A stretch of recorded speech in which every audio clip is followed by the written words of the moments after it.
Muy buenas noches, bienvenidas, bienvenidos a este tercer ciclo y empezamos con la lección número 9.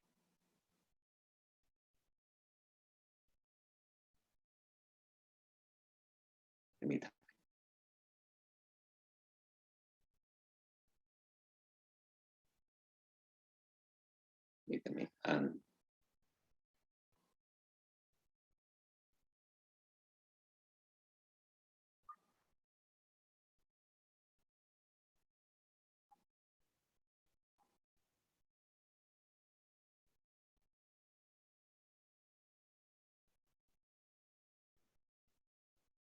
Muy bien, buenas noches, empezamos pues. Hoy tenemos la lección número 9 de nuestro tercer ciclo, otra vez 4 sesiones, un parón. De todos modos, yo me encargo de recordárselos para que no tengan ninguna pena en cuanto a que se me va a pasar, no me lo va a decir, etcétera. Aunque sea tarde, ya ven que se los digo. Pues hoy vamos a hablar del cristianismo como religión oficial del imperio.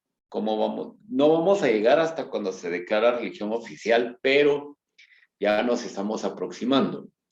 Hablaremos un poco de las herejías para finalizar con el credo.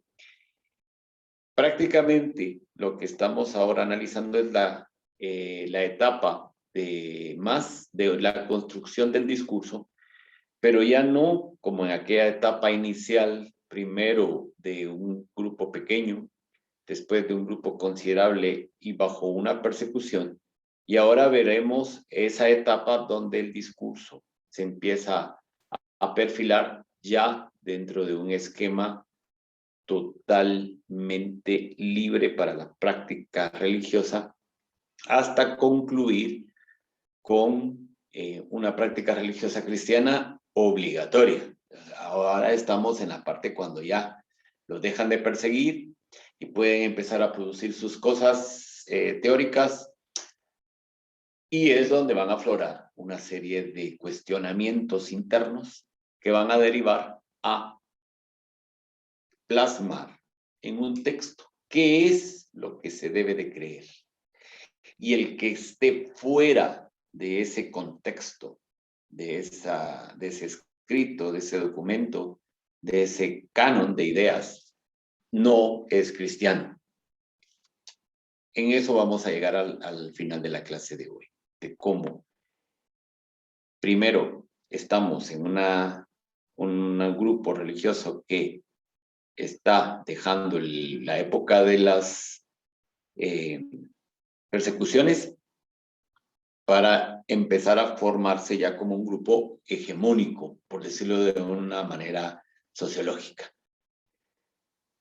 Entonces vamos a ver que Constantino, ¿se acuerdan que nos quedamos con Constantino? Bueno, hay muchísimas teorías.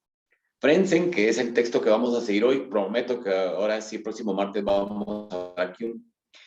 Frentzen sostiene, como algunos autores que ya les había leído, que Constantino acepta el cristianismo, primero de facto y después de hecho. Al final de sus vidas, según cuenta Frentzen, Constantino se va a bautizar, pero bajo la orientación, bajo la idea arriana, que hoy veremos qué pasa con Arrio. Otros autores sostienen que no. El gran problema con esto es las fuentes, otra vez, porque las fuentes contemporáneas afirman unas de su bautismo que fue en secreto y otras sostienen que al ser en secreto no se puede verificar si aquella ceremonia se produjo o no. Entonces, vamos a ver que en este periodo del cristianismo, cuando Constantino junto con Licinio deciden promover el edicto de Milán, eso sí no lo sé, Alejandro, porque yo no llevo la práctica ortodoxa. Sería que usted se meta a Wikipedia y ahí le va a aparecer cuándo fue canonizado Constantino por los ortodoxos. Entonces vemos que Constantino empezará a fomentar la construcción de las magníficas iglesias para acentuar el reconocimiento público de del cristianismo, como ven, del emperador que dice, bueno, como estos han sido perseguidos, no tienen dónde, pues ahora les voy a dar. Ya les había contado en la clase anterior que en el 313, posterior al edicto de Milán, Constantino le va a donar al Papa el Palacio Laterano y que va a empezar la construcción de la Basílica de Letrán. La Basílica de Letrán tiene esas características. De hecho, las 4 basílicas mayores romanas tienen esa característica que hay una fase constantiniana, una fase de restauración medieval y ya la fábrica que conocemos que es propiamente renacentista. En las 4 vemos esas adaptaciones. La que más conserva, y lástima que no se me ocurrió poner una foto, los elementos constantinianos es San Pablo Extramuros. Pero de ahí, San Juan de Letrán, que es la planta que estamos viendo, es la reproducción en tinta de cómo fue la Basílica Constantiniana. Si ustedes ven ahora el original de San Juan de Letrán, no se parece en nada a lo que estamos viendo. En el 320, Constantino estableció la tumba de Pedro en la colina del Vaticano, que era una necrópolis pagana en la Vía Cornelia, la iglesia de San Pedro, y que va a pasar a ser la Basílica de San Pedro. Entonces tendremos la Basílica Constantiniana, propiamente dicho, que va a ser destruida para la construcción de la Basílica actual. Esa destrucción va a ir por partes, a medida que va avanzando las horas la van destruyendo hasta que ya queda totalmente eliminada. Y luego veremos que en la Tierra Santa, en Jerusalén, se van a construir 2 basílicas que también conservan muchísimo de sus aires constantinianos, que son la Basílica del Santo Sepulcro, que todavía existe y en la cual está bajo las denominaciones cristianas más importantes, y la Iglesia de la Natividad. Esta Iglesia de la Natividad en Belén fue mandada a edificar por la voluntad de la madre del emperador, Santa Elena. Santa Elena sí es santa para el rito latino. La doble iglesia del Palacio Imperial de Treveris, o sea, Tris en alemán, Treveris, y otras basílicas. Esta basílica de Treveris tendrá como característica fundamental que en principio va a ser arriana y después va a ser latina. Es muy interesante esto.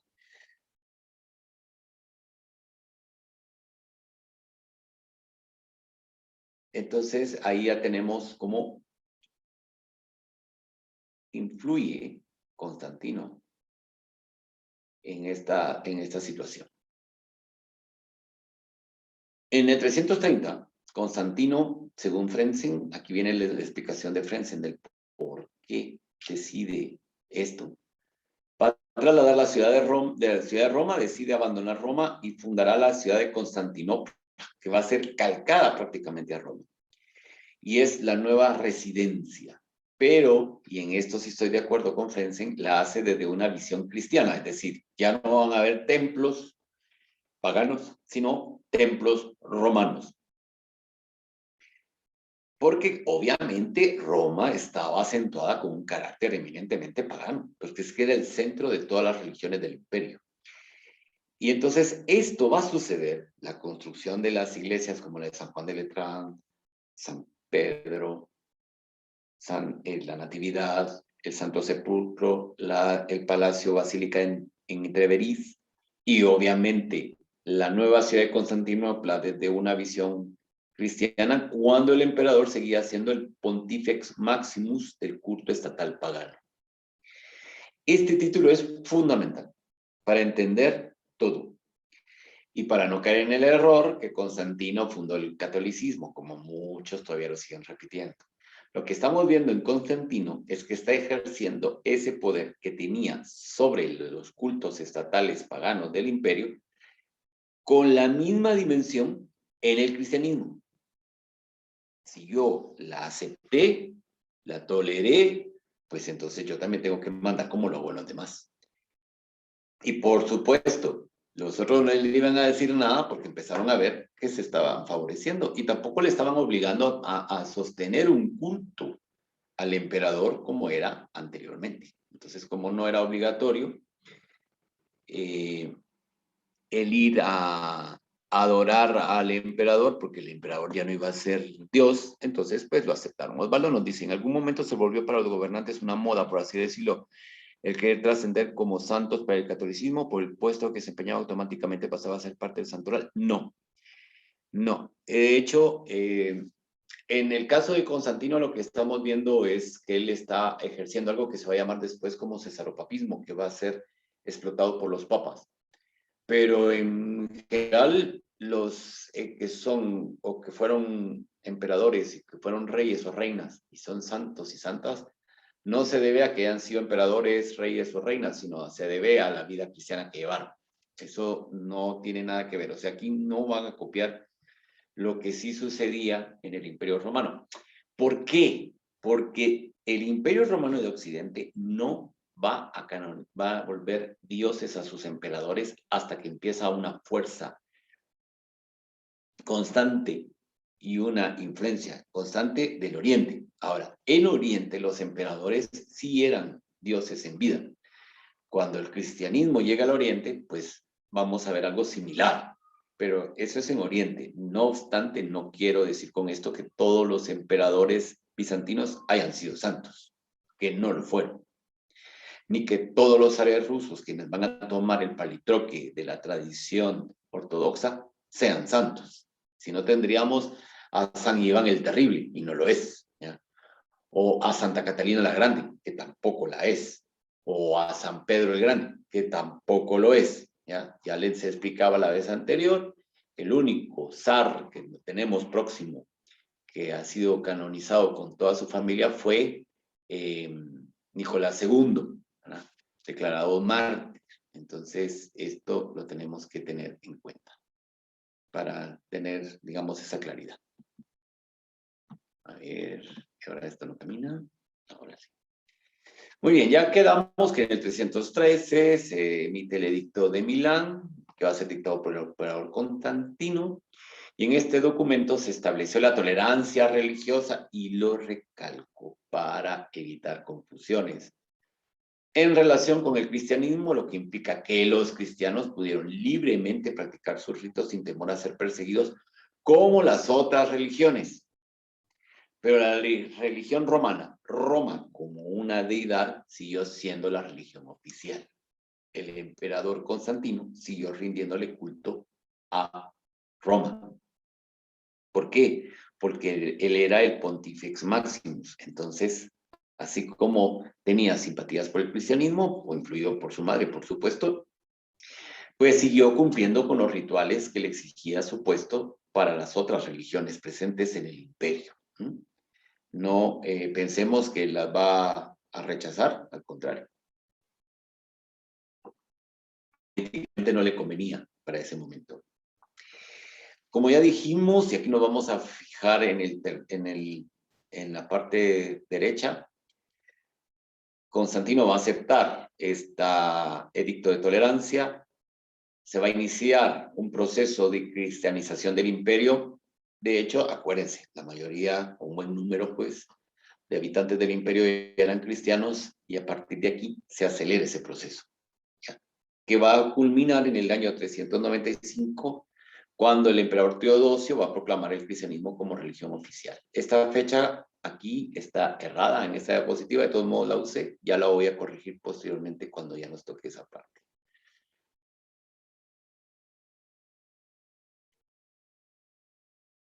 Aquí está la fecha correcta, 381, el emperador Teodosio no solo va a consentir el cristianismo, sino que también la hace la religión oficial del Imperio Romano, y ahí es cuando se inicia el proceso de, a la inversa, el proceso de persecución a las prácticas paganas y a todas las personas que practicaban las religiones no cristianas del imperio. Y faltaban pocos años, nos dice aquí esa diapositiva que me pareció muy simpático, para la caída del Imperio Romano, que va a ser en el 476 después de Cristo. Se va a cumplir pues prácticamente el milenio que tanto se decía que iba a durar el imperio, pero obviamente aquí nos estamos refiriendo a la caída del Imperio Romano de Occidente, porque el Oriente continuará hasta el año 1453, cuando cae bajo dominio del Imperio Otomano. En el mapa del lado izquierdo les señalo Nicea, que hoy vamos a hablar de esta población de Nicea. Como pueden ver ustedes, está en la península de Anatolia, en la hoy República de Turquía, en la zona del mar de Marmara, que así se llama esto en la actualidad. Este es el mar de Marmara, en aquella época se llamaba el Propontide, o Propontide, porque es cierto, todas las palabras latinas se acentúan, aunque no aparece cuando uno las escribe. Entonces aquí está Nicea, y aquí está en chiquitito, o sea, dentro del mapa más primero voy a subir esto porque me tapa. Aquí está, Nicea, ¿verdad? Muy cerca del mar de Marmara, como pueden apreciar. Que ahora tiene su nombre en turco. A ver si lo encuentro, el nombre turco, para que así lo podamos buscar si queremos ver más. O sea, sí lo sé, pero no quiero tirarme al agua sin antes comprobar. Me da un poquito de temor confundirme. A ver. Vamos a ver el nombre en turco. Pueden ustedes creer que era Iznik, exacto, Iznik. Ese es el nombre de Nicea ahora. Muy bien, entonces el cristianismo universal, después de todo esto, debía convertirse en la base del imperio universal. De hecho, en Constantino empezamos a ver los primeros indicios de lo que posteriormente será el concepto del imperio dentro del imperio romano-germánico, que a lo largo de los siglos y conforme se va acentuando esta idea en el periodo medieval, se llegará a denominar Sacro Imperio Romano Germánico, porque los germanos, al momento de establecer el imperio, van a considerarse continuadores del Imperio Romano. De ahí el nombre de Sacro Imperio Romano Germánico. ¿Se acordarán cuando estuvimos en las clases de historia de la Edad Media? Les decía que la Edad Media pensaban que porque ellos nos dijeron, nosotros somos la Edad Media, o sea, ellos pensaban que eran la continuación de la civilización romana. Y no se percataban que estaban construyendo algo nuevo. Entonces eso es sumamente interesante de la época medieval. Y por eso es que el Renacimiento va a tener todos los elementos grecolatinos, porque sí se habían conservado. Lo que sucede que en la Ilustración, que nos cambió tanto la historia y nos hizo esas historias fantasiosas, nos dice, el medioevo fue oscuro y el Renacimiento se llama Renacimiento porque fue un redescubrir. No, eso ya existía. Lo que pasa es que ahí lo que se busca es llegar otra vez, depurar todo lo que en la Edad Media se le habían añadido, y una vez lograr esa depuración, pues volver a esos moldes grecolatinos que, insisto, perduran en ese periodo. Muy bien. A Constantino le preocupaba sobre todo rehacer la unidad de la iglesia. En aquel momento estaba amenazada por profundas divinizaciones. Teníamos a los donatistas en el norte del África, no los vamos a poder ver, pero lo pueden buscar en Google y ya verán lo que querían los donatistas. Los melesianos y los arrianos en Egipto. De los arrianos sí hablaremos porque es una corriente cristiana que va a ser muy querida por los germanos. De hecho, los pueblos germánicos van a adoptar el cristianismo primero según la fórmula arriana. Posteriormente ya van a abrazar el cristianismo latino. Pero el arrianismo tuvo mucha buena prensa. A la gente le gustó y ya verán por qué. Tiene su razón. Entonces, para lograr esta unidad, va a reunir en el año 325 a los obispos de todo el imperio en un concilio general en Nicea. Este es el primer concilio ecuménico. ¿Por qué? Porque participan las dos grandes mentalidades del imperio. La occidental, con mentalidad latina, la oriental con mentalidad griega, que es lo que forma la mentalidad grecolatina dentro del gran paradigma denominado helenismo. Siempre se dice que en las historias de los concilios, que el primero fue el de Jerusalén. Sí, porque ahí se juntaron los apóstoles, Pablo, se pusieron de acuerdo y fue cuando se eliminó la circuncisión, se pasó la fiesta del sábado al domingo. Se quitaron todas las restricciones anteriores que estaban contenidos en los libros de Levítico, Números y Jueces. Se simplificó, por supuesto, la vida, pero no había, digamos, la cantidad ni de cristianos ni de obispos que ya tenemos para el 325, cuando Constantino los junta a todos. ¿Con qué fin? Con el fin de superar las diferencias. En su calidad de obispo de los que están fuera, este es un término latino, pero en griego, episcopos ton ectos. El emperador se sentía realmente responsable de la iglesia. ¿Por qué? Ya lo vamos a decir aquí. Porque se sentía, porque estaba ejerciendo, porque era parte de su cargo de Pontifex Maximus del culto pagano, y lo estaba extrapolando a considerarse guía intelectual y espiritual de la iglesia cristiana, como lo hacía con las otras. Se va a entrometer directamente en las decisiones relativas a las asignaciones de las sedes episcopales, como lo hacía con las otras religiones. Influyó también en los trabajos de los sínodos, ¿no? Porque si había una cosa que provocaba peleas, pues mandaba a los soldados y los otros decían, bueno, dice el emperador que calma, pues calma, entonces pongámonos de acuerdo, cosas así. Estoy parodiándolo, por supuesto, pero es para darle un poco de emoción a estos momentos. Todo lo que vamos a ver a partir de ahora es de Frentzen. Es difícil comprendernos, dice Frentzen, hoy exactamente qué significó para la iglesia este cambio acontecido en el vértice del poder secular, es decir, ¿en qué momento? O sea, ustedes se imaginan aquellos hombres y mujeres que se están dando cuenta que después que el emperador los había perseguido, ahora resulta que era el que les decía qué es lo que tenían que hacer. Antes había sido prohibida, perseguida y oprimida esa iglesia, y de pronto era favorecida y protegida. Veía cómo su situación en el mundo era completamente nueva, o sea, era una situación a la cual pues se estaban enfrentando y pues iban como respondiendo sobre la marcha. Constantino venció al paganismo, incorporó el cristianismo en el ámbito estatal, poco a poco los va a empezar a introducir, y con ello inició la cristianización de la vida pública con tanta decisión que parecía el precursor de un nuevo mundo cristiano. Ya lo dijimos, donaba iglesias, llamaba a los obispos, iba sustituyendo a funcionarios paganos por funcionarios cristianos. Se convirtió, ¿verdad?, en ese gran defensor por su carácter de Pontifex Maximus. Bajo la guía del emperador, por tanto, el imperio adquirió una función completamente distinta. ¿Ya? Y los primeros apologetas habían expresado ocasionalmente la idea según la cual la iglesia cristiana, por voluntad divina, había podido proclamar su mensaje de salvación, precisamente en el momento histórico en el que el mundo había alcanzado, gracias al Imperium Romanum, la unidad política, económica y cultural.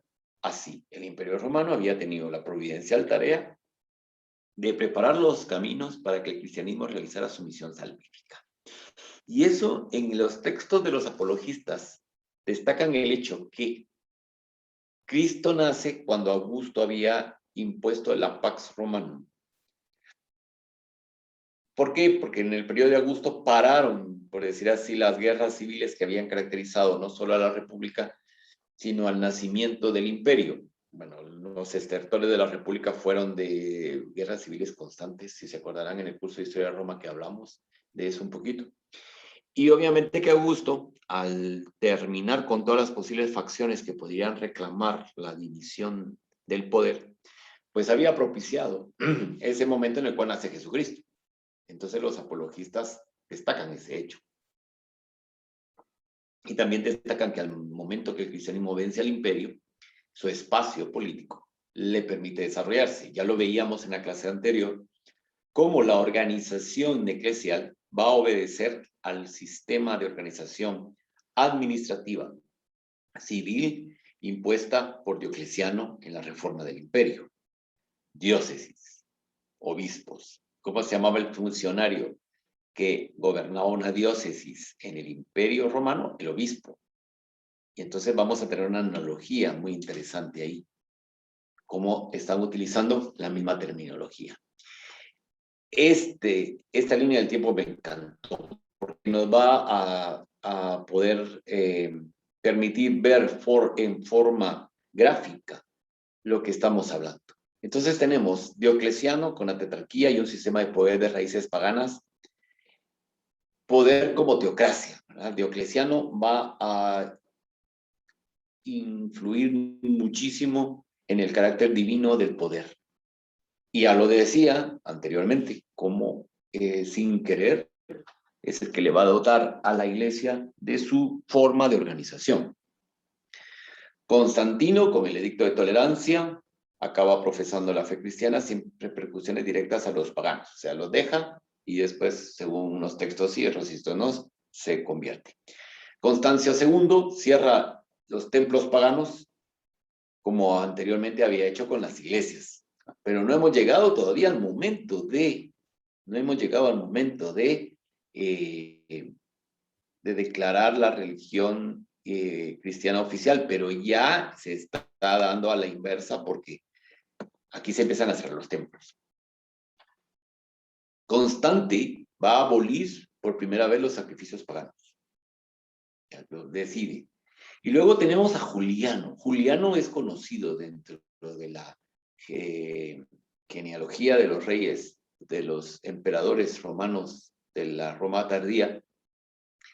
Los cristianos lo van a denominar Juliano el Apóstata. ¿Por qué? Porque obviamente él fue bautizado, tiene unos serios problemas familiares, prácticamente termina exiliado en un monasterio, destinado a ser monje, pero en un momento dado ya no hay heredero, al fin alguien se acuerda que existe, lo van a traer, entonces él está un poco sentido porque lo habían tratado como lo habían tratado, y entonces dice, yo abjuro del cristianismo y regreso a las antiguas prácticas paganas, y especialmente Juliano le va a dar un énfasis al culto al sol, y sin querer Juliano es el que pone este culto en la mira de la iglesia, y cuando termina el periodo juliano deciden, bueno, para que esto no se vuelva a repetir, entonces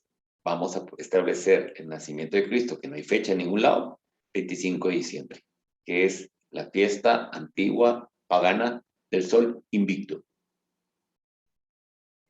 Ahí es cuando ustedes van a tener, por tanto, ese momento en que la Navidad es la Navidad, ¿de acuerdo? Y eso lo sabe todo cristiano. O sea, el que diga, no, que eso, por favor, hombre, por favor. Y luego los que vengan diciendo que no, que fue el 29 de marzo, no, que fue en abril, no, que fue en mayo, podemos decir lo que nos dé la gana al respecto. Todas las fechas van a ser válidas porque no hay ningún indicio. A menos de que seamos expertos en Oriente Próximo para saber leer entre líneas, como diría cierto personaje, y poder hacer un análisis exhaustivo para determinar una fecha. De esa manera que, desde mi punto de vista, o según tengo entendido, nadie lo ha logrado. Bueno, no nos entretengamos más porque nos falta lo más duro. Graciano, por primera vez desde Augusto, no ostenta el cargo de Pontifex Maximus. ¿Qué significa Pontifex Maximus? Hacedor de puentes, creador de puentes, que es el que establece el puente entre los humanos y la divinidad. A eso se refiere. Y Teodosio, ya lo dijimos, postula la religión nicena como la oficial del Estado y persigue las prácticas rituales paganas. Él adopta como la idea religiosa del Estado la fórmula de Nicea. Ya la veremos a qué me estoy refiriendo con la fórmula de Nicea.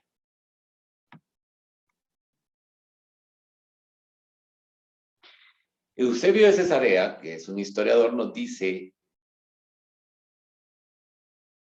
que su opinión personal muy aislada, que no era eso, sino que iba más. Perdón, es que como esto se me tapa, entonces a veces tengo que estarlo moviendo. A ver, aquí estamos. Ahora sí lo voy a leer bien.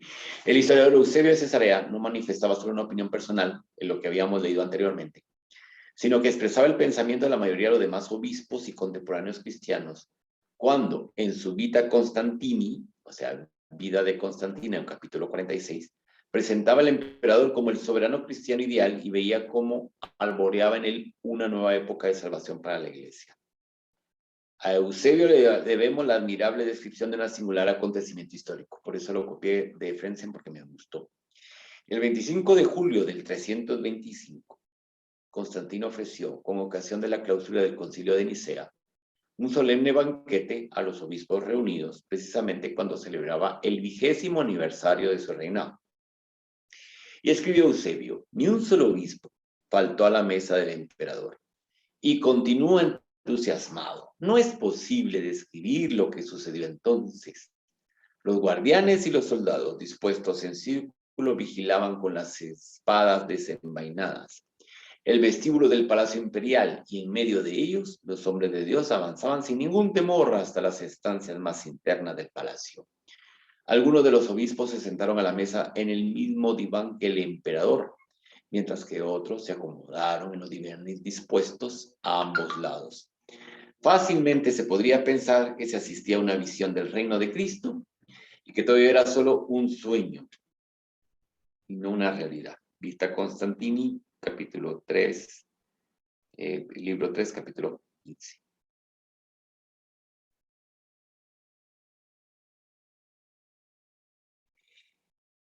Y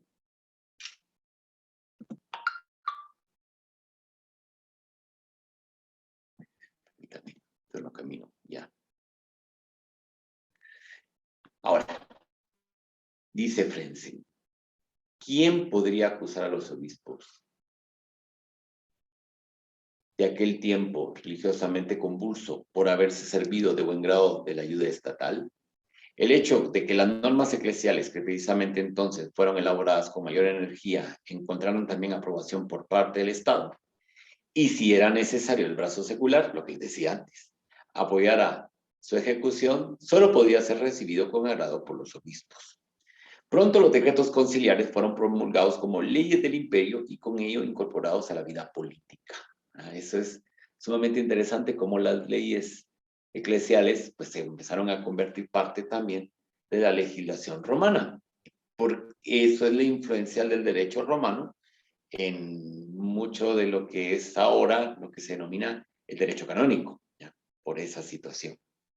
Y aquí, al lado izquierdo, para refrescarnos un poco entre tantas letras, les he puesto una interesante estampa de una vista desde el foro romano, ¿verdad?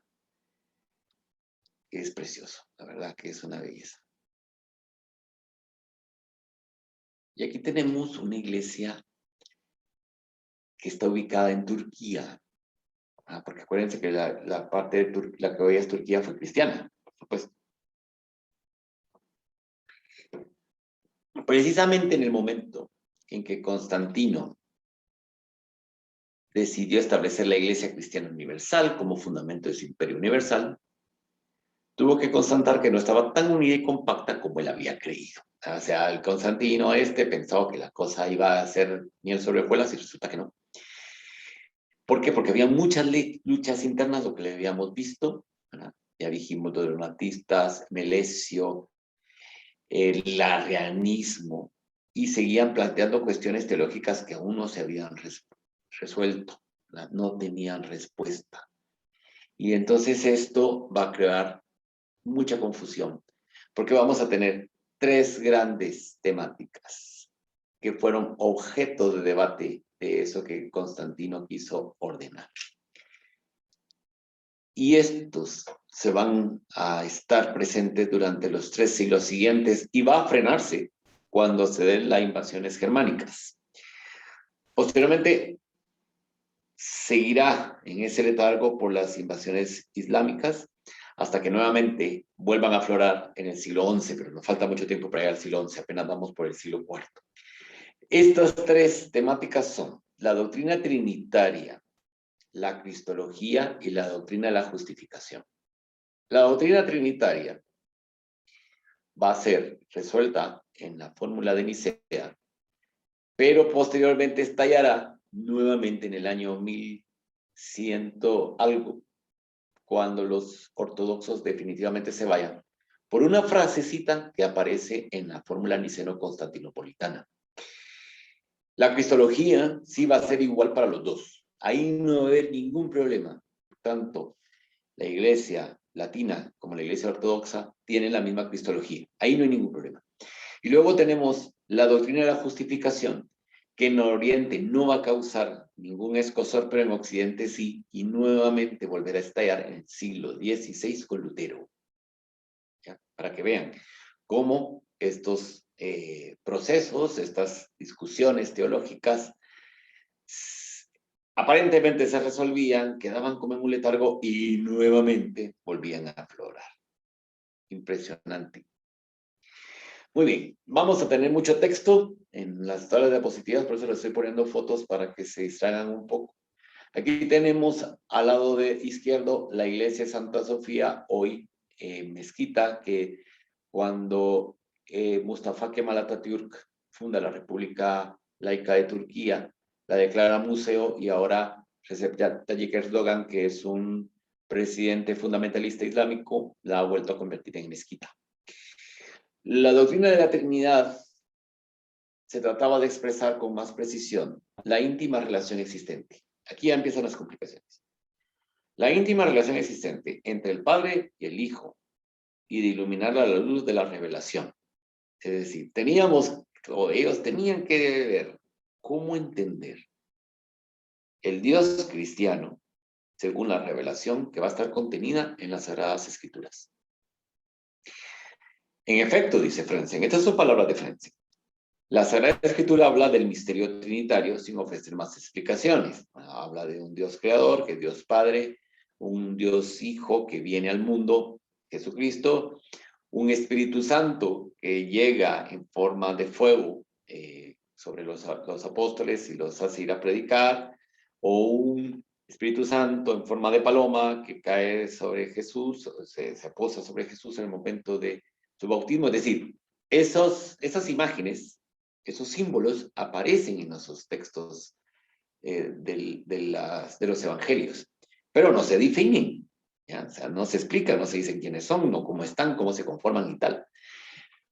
Y en los primeros tiempos la iglesia apenas se tomó conciencia del problema dogmático, es decir, no se complicaban la vida. Bueno, Jesús es Dios, sí, el Padre también, el Espíritu Santo sí, y se quedaban todos tan tranquilos.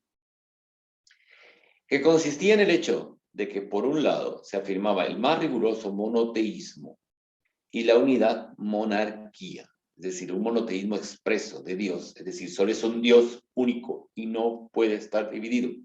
Y por el otro lado se adoraba también a Cristo como Dios junto al Padre, porque ya lo veíamos en las primeras clases como en las imágenes que veíamos de Santa Domitila,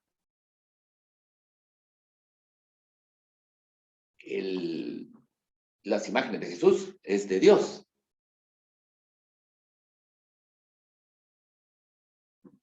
Entonces, ahí, como ven ustedes, no tenían esta complicación. Estábamos claros que Jesucristo es Dios. ¿Ya? Así de sencillo.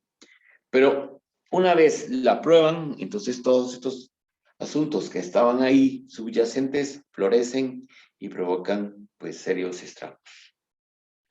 Los adopcionistas consideraban a Cristo como un mero ser humano, el cual en un cierto momento, al ser bautizado en el Jordán, quedó lleno de una fuerza o poder divino, divinizado por ella, y de este modo adoptado por Dios. Miren esto, pues, o sea, ¿cómo le entramos? ¿Cómo le entramos? Y es fácil. Vamos a ver, es fácil en el sentido de que todavía vamos a encontrar ciertas corrientes, sobre todo de la vertiente protestante, que más o menos van por aquí. Solo el Padre, por tanto, es Dios por esencia y origen. Cristo es solo un Dios adoptado. Cuando vemos ciertas corrientes neopentecostales donde hacen mucho énfasis en Yahvé, lo que está subyaciendo es esta idea de los adopcionistas. Los modalistas veían en Cristo únicamente un modus de manifestarse del solo y único Dios, que se revela y actúa unas veces como Padre, otras como el Hijo y otras como el Espíritu Santo. Se puede sostener, nos dice Frentzen, por consiguiente que en realidad fue el Padre quien sufrió por nosotros. Pater passus est, expresión por la cual Tertuliano los calificó con el apodo de patripacianos, porque esa era la fórmula latina, porque aquí es en latín, que van a proclamar los modalistas para explicarlo. Pater Pasus Est. Ambas formas de monarquianismo fueron rechazadas por la Iglesia. Entonces esto se fue. Pero si no nos quedó claro qué eran los monarquianismos, aquí está la definición. Esta es una iglesia en el norte del África. Movimiento teológico. Los que apoyaban un punto de vista unipersonal y no trinitario de la naturaleza de Dios con el fin de preservar su unidad. Monarquianos dinamistas eran los que entendían que Jesús era un hombre que se convirtió en hijo de Dios durante su bautismo, y monarquianos modalistas los que afirmaban que tenía en sí la divinidad completa. Para ellos, la encarnación de Dios, el Padre, era un esfuerzo por mantener la divinidad del Hijo y la unidad de Dios. Estos últimos profesaban el sabelianismo. Y va a ser Tertuliano, que en el siglo III va a acuñar el término de monarquiano. Este Tertuliano es un personaje muy interesante porque al final, primero combatió todas estas ideas y después va a ser parte de ellas. Y luego al final se arrepiente, o sea, son de esos personajes. Y vamos a hablar de Arria. Aquí tenemos una iglesia arriana. Esta es una iglesia arriana, es el ábside de la iglesia de Treveris, que va a ser bajo, digamos, bajo los arrianos, bajo la corriente arriana, que la van a construir, que viene de ese periodo. Alrededor de 318, Arrio, que nace más o menos calculado en el 260 y muere en el 336, era sacerdote y cura de almas en la iglesia de Baucalis, en Alejandría, desde el año 313. Va a chocar con el obispo Alejandro de Alejandría por haber sostenido en sus homilías, pero también en unas cartas, cantos litúrgicos y en su escrito titulado Taleia, traducido banquete. Esto es una palabra griega. Una cristología de tipo extremadamente subordinacionista. Como asceta riguroso y admirable predicador, con una buena dosis de presunción y movido por una pizca de fanatismo, nos dice Frentzen, gozó de gran estima del pueblo. Sí, eso sí, este Arrio, con donde llegaba, se llevaba las palmas y de hecho dejaba callados a los otros. Todos los autores que hablan de él se refieren a esta característica, basados en textos de la época.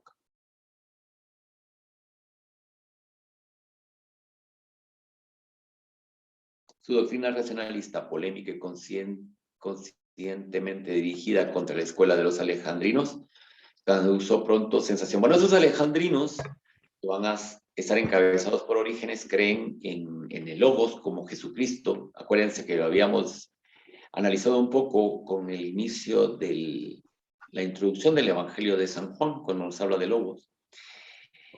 Aunque, digamos, no se aparta mucho de esto, pero sí tiene claro que estamos hablando de un Dios en Cristo. Más o menos por ahí va la idea de Orígenes. Los de la escuela de Alejandría lo van a continuar y lo van a ir perfeccionando. De hecho, estos van a influir muchísimo en lo que vamos a ver ahora del credo. Reprochaba a los teólogos de Alejandría un modalismo sabelianista y establecía una distinción completa entre logos y Dios. Para Arrio, el logos no era verdadero Dios, sino que se distinguía totalmente de él por su esencia. No era ni eterno ni omnipotente, sino creado en el tiempo, imperfecto y pasible.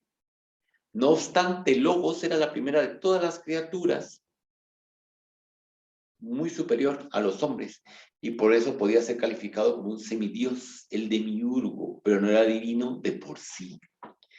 Aquí hay una influencia platónica impresionante en lo que nos estamos analizando de Arrio. Y por eso es que a los germanos esta idea les encantó, ¿ya? Porque a la hora que ven un superhombre, no era divino, pero que tenía poderes, se les venía a la cabeza a Thor, se les venía a la cabeza a Odín y decir, bueno, no hay mucha diferencia, pues está bien, este señor nos cae bien y ya. Y por eso los germanos van a ser de corriente arriana. Posteriormente ya van a pasar a la latina. Ya lo veremos en su momento cuando nos toque hablar de ellos, pero ya sabemos de dónde viene. Entonces, cuando ya estemos hablando de los germanos, ya no les voy a tener que explicar a Arrio, porque ya lo saben. Al negar la divinidad de Cristo, Arrio se sitúa fuera del cristianismo. Así, o sea, claro, porque para el cristianismo, Cristo es Dios. Acuérdense que lo que nos decía Jung, la esencia. ¿Cuál es la esencia del cristianismo? Jesucristo, como Dios. Entonces, si ustedes le quitan que no es Dios, entonces está fuera. Así de estar formando otra cosa, por supuesto. Un sínodo celebrado en Alejandría condenó sotería como herética y lo que excluyó de la comunidad eclesial. Arrio buscó refugio entre sus amigos antioquenos y encontró ayuda sobre todo en el obispo Eusebio de Nicomedia. Aquí hay una toma recreada de lo que pudo haber sido Nicomedia, que es la foto de la derecha. También Eusebio de Cesarea, historiador de la iglesia, pertenecía a este círculo, a ese círculo de amigos que van a ayudarlo. Y como pueden ver, como todavía no está establecido qué es lo que hay que creer, pues entonces veremos como que un momento están de un lado, otro momento están apoyando a otro lado y así. Es lo que quería destacar, como en estos momentos todavía no tenemos una determinación clara. Y por eso es que se convoca el concilio de Nicea. ¿Qué es un concilio? Porque a lo mejor estamos hablando de concilio, y como que no lo tenemos a lo mejor muy claro. Es una reunión o asamblea de autoridades religiosas, obispos y otros eclesiásticos. El primer concilio ecuménico se celebró en el año 325 en Nicea. Su fin fue unir las diferentes corrientes cristianas de la época que amenazaban con dividir el imperio. ¿Qué se discutió? Sobre la naturaleza de Jesucristo. Y se aceptó que el Padre e Hijo eran la misma sustancia, ambos divinos y sin principio ni fin. Asistieron más de 300 obispos. Ahí es donde va a surgir una idea que todavía está presente cuando se dice que el Padre es el Creador, el Hijo es el Creador, el Espíritu Santo es el Creador. El Padre es el Salvador, el Hijo es el Salvador, el Espíritu Santo es el Salvador. El Padre es el Consolador, el dador de vida, el Hijo es el dador de vida, el Espíritu Santo es el dador de vida. Entonces, al final, la idea es que son los tres, y entonces se va a utilizar el triángulo como la figura.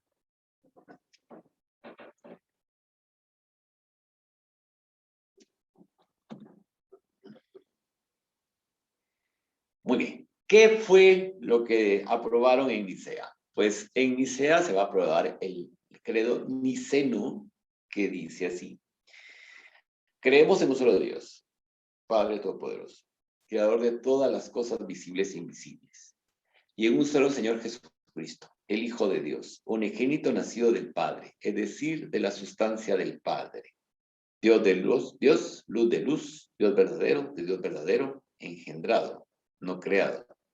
De la misma naturaleza que el Padre, porque en todo fue hecho, tanto lo que hay en el cielo como en la tierra, que por nosotros, los hombres, y por nuestra salvación, bajó y se encarnó, se hizo hombre, padeció y resucitó al tercer día. Y subió a los cielos, vendrá a juzgar a vivos y muertos. Y en el Espíritu Santo, y a los que dicen, hubo un tiempo en que no existió, y antes de ser engendrado no existió, y fue hecho de la nada o de otra hipostasis o naturaleza, pretendiendo que el Hijo es creado y sujeto de cambio y alteración, a estos los anatemiza la Iglesia Católica. Obviamente que aquí ya está traducido en un español actual, el texto original es en griego, y en el texto original en griego es donde se ven las connotaciones teológicas muy claras. Nosotros, pues, de modo, tenemos que conformarnos con leerlo en español actual. Pero la cosa todavía no quedó así. Entonces había que reafirmar unas cosas. ¿Por qué? Porque nos había quedado muy flojo el tema del Espíritu Santo y bien entre lo que fue ese concilio, que fue del año, vamos a volver a recordar el año para no causar temblores, del 325 al 381 va a surgir otra idea y otra gran discusión teológica, que es la Virgen María. ¿Qué es la Virgen María en todo esto? Entonces se va a acuñar un término griego que todavía funciona en ambas corrientes, que es la Theotokos, la madre de Dios. Imagínense ustedes a todos los que acabamos de hablar, que decían que Jesús no era Dios, y les vienen ahora estos y le dicen, y María es la madre de Dios. Pero ¿cómo es esto posible? La Theotokos. Y entonces van a haber unas grandes discusiones, que sí la Theotokos, que no la Theotokos, pero que esa es una mujer ejemplar, que es excepcional, unas que no la quise traer aquí, para no enredarnos más. Pero quiero que sepan que eso existió. Entonces, para afinar, no solo el Espíritu Santo en esto, sino el papel de la Madre de Cristo en toda la discusión, se va a convocar a un concilio en Constantinopla en el año 381 por el emperador Teodosio y siendo el Papa San Dámaso. Esta herejía fue dada por Macedonio, que negaba la divinidad del Espíritu Santo. O sea, el macedonio dijo, no, el Espíritu Santo no es Dios. Entonces el concilio lo que pretende es poner en énfasis que el Espíritu Santo también es Dios.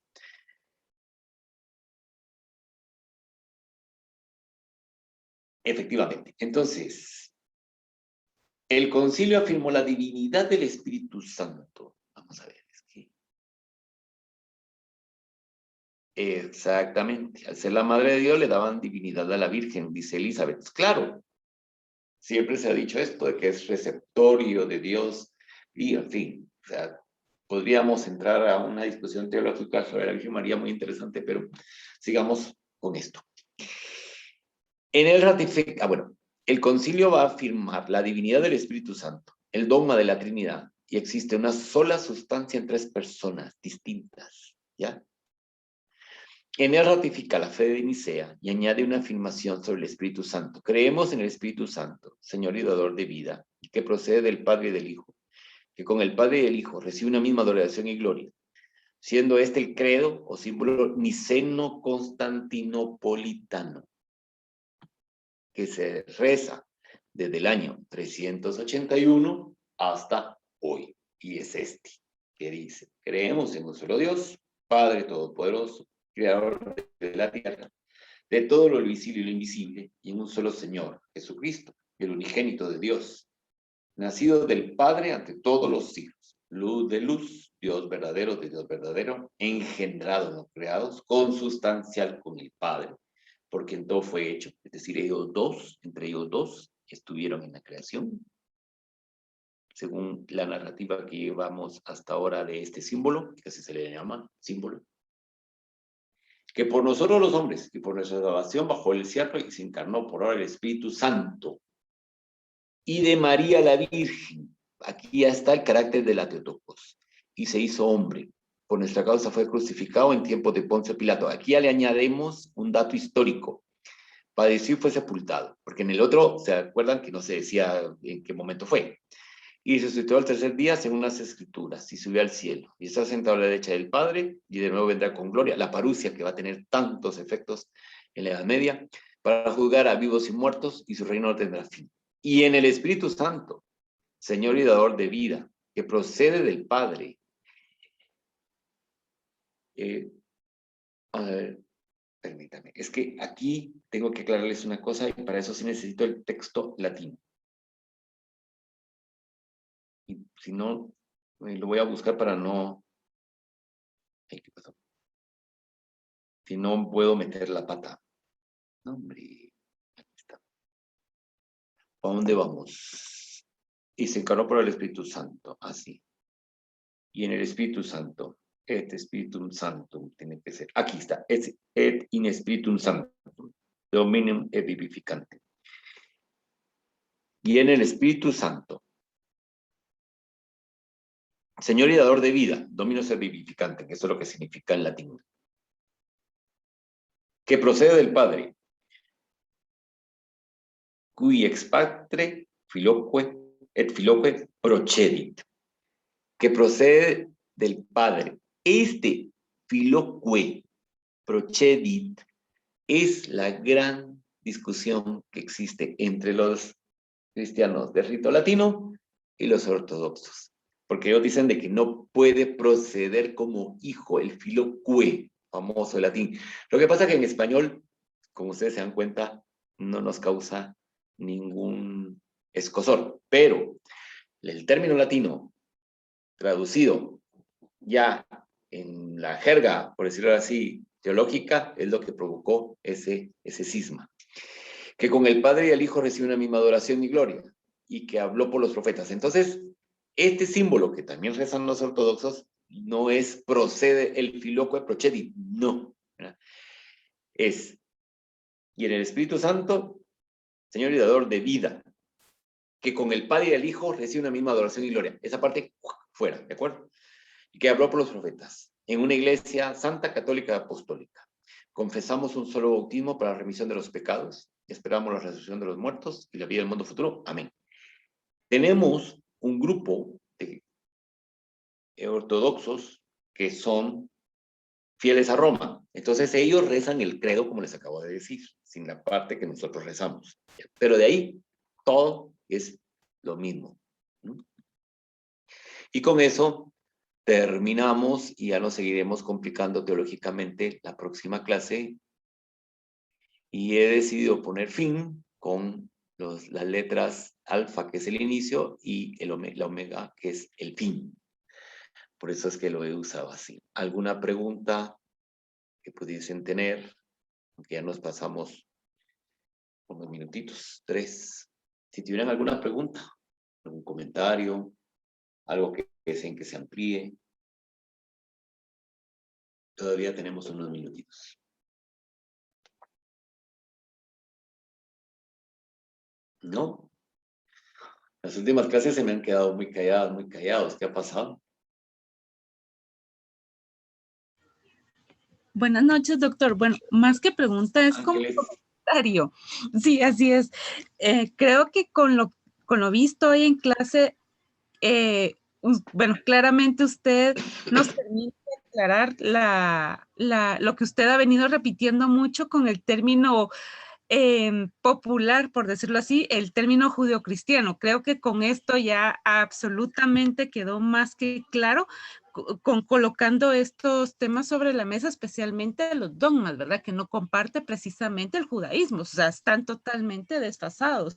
Y es una forma muy, digamos, muy elocuente al momento en que cuando alguien se nos acerca y ay, que el término judeocristiano, creo que para mí usted me dio unas armas bien poderosas, fundamentadas, para poder decir, no, momento, no se puede mezclar la leche con la nata porque no tiene nada que ver y está pues más que respaldado históricamente. Ese era mi comentario.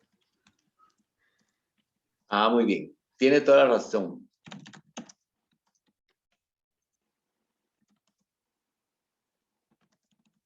Permítame, solo le estoy contestando a Elizabeth por escrito.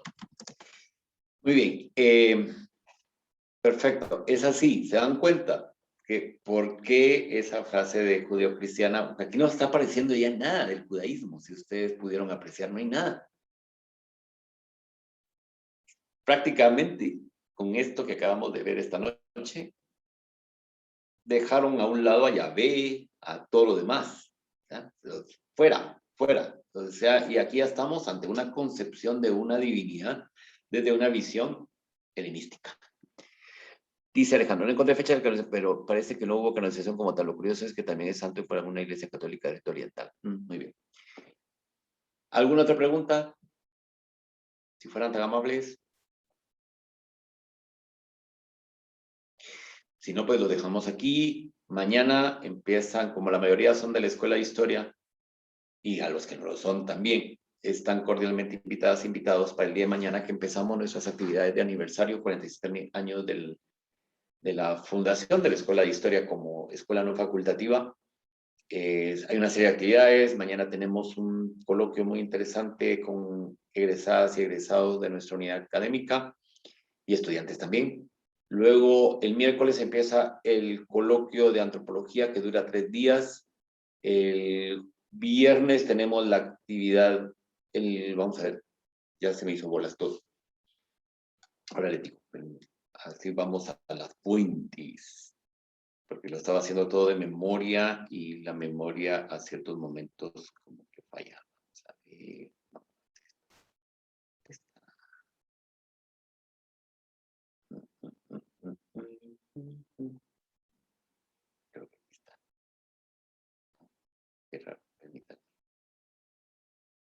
Ahora que lo necesito, ¿pueden ustedes creer que no está?